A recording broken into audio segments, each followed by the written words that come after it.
I would like to nominate this great president for Nobel Peace Prize. মার্কিন president Donald ট্রাম্পকে প্রশংসায় ভাসাচ্ছেন পাকিস্তানের প্রধানমন্ত্রী শাহবাজ শরীফ। আত্মতৃপ্তি নিয়ে সব কথা শুনে যাচ্ছেন ট্রাম্প, আর এমন কাণ্ড দেখে অনেক নেতার হতবাক চেহারা। মিশরের শারম আল শেখ শহরে ২০ দেশের সরকার প্রধানের অংশগ্রহণে অনুষ্ঠিত সম্মেলনে দেখা যায় এমন দৃশ্য।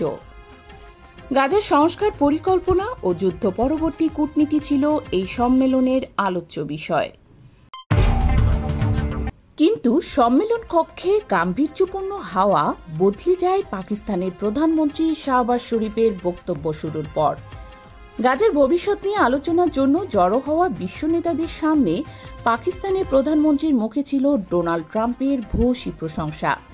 উপাধি দেন শান্তির দূত, এমনকি ট্রাম্পকে নোবেল শান্তি পুরস্কারে মনোনয়নের কথাও বলেন তিনি।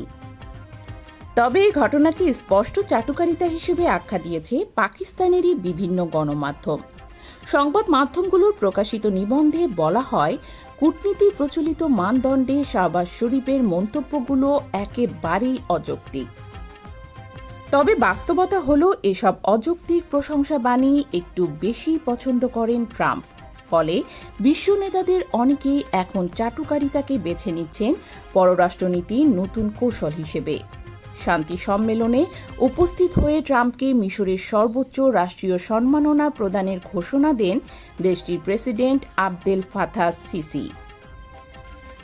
২০১৯ সালের ফেব্রুয়ারিতে প্রথম মেয়াদে প্রেসিডেন্ট থাকা অবস্থায় প্রথমবারের মতো নোবেল শান্তি পুরস্কার পাওয়ার আশা প্রকাশ করেন ট্রাম্প। সে সময় বিষয়টি বেশি গুরুত্ব না পেলেও দ্বিতীয় মেয়াদে বিভিন্ন দেশের নেতাদের অনেকে ট্রাম্পকে নোবেলের জন্য মনোনয়ন দিতে রীতিমতো হুমড়ি খেয়ে পড়েন। ট্রাম্পকে শান্তিতে নোবেল পুরস্কারের জন্য মনোনীত করেন ইসরায়েলের প্রধানমন্ত্রী বেনিয়ামিন নেতানিয়াহু। সে তালিকায় যোগ দেন পাকিস্তান ও কম্বোডিয়াও। আর এক্ষেত্রে এক ধাপ এগিয়ে আর্জেন্টিনার প্রেসিডেন্ট জেভিয়ার মিলেই। ট্রাম্পকে মনোনয়ন দেওয়ার জন্য ফ্রেমযুক্ত চিঠি উপহার দেন তিনি।